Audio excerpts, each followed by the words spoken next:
Good evening, everyone. The UNCW Seahawks baseball team was back at home, continuing their 8-game stretch at Brooks. It would be tough to duplicate the excitement from Wednesday, but it was still a big game at the Dub. Towson Tigers were in town, and we have some Little Hawks on the field. Shout out to those future stars hitting the field this evening. And we had Alex Royalty back on the mound after 4 straight losses.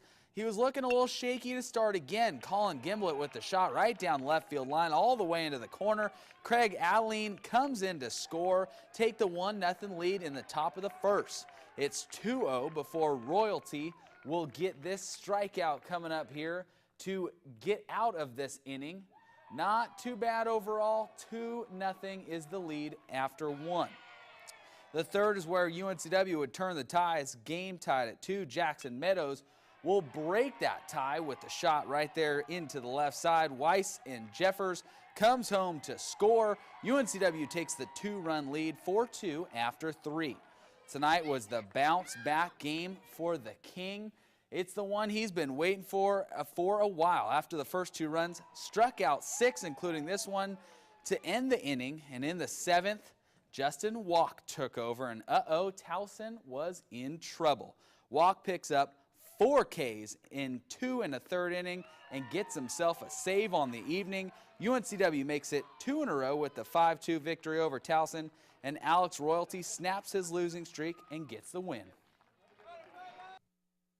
I mean, it brings a lot of confidence. It brings a lot of confidence to me going further, and then you know, it's been a while since Game 1's been a no-doubter, and gives our guys something to play for. You know, winning a series, and allows them to loosen up behind me, as well as loosening up at the plate, and just being relaxed up there and playing the game and having fun. Remember why we're playing it. It was a clash of 2 top 10 teams in the country as NC State traveled to Durham, take on the Duke Blue Devils. Bottom of the second, State up 1-0. Kenny Taylor on third after a triple, and Griffin Conine will bring him home. Tied now at 1 apiece. It's 2-1 now, top of the third. There's a shot right up center field. The Wolfpack will bring home a pair. That makes it 5-1, as you see right there. When this shot, bases loaded, top fourth, can't make the diving play. Clear the bases, folks. Everybody's coming home this evening. That tags on 8 runs right there in the 4th inning. They'll add 1 more to make it 9, and it's a 9-2 victory for State. Game 2 will be set tomorrow at 1 o'clock. UNCW Seahawks were quite busy today. The men's golf team opened CAA tournament play. They're in 2nd.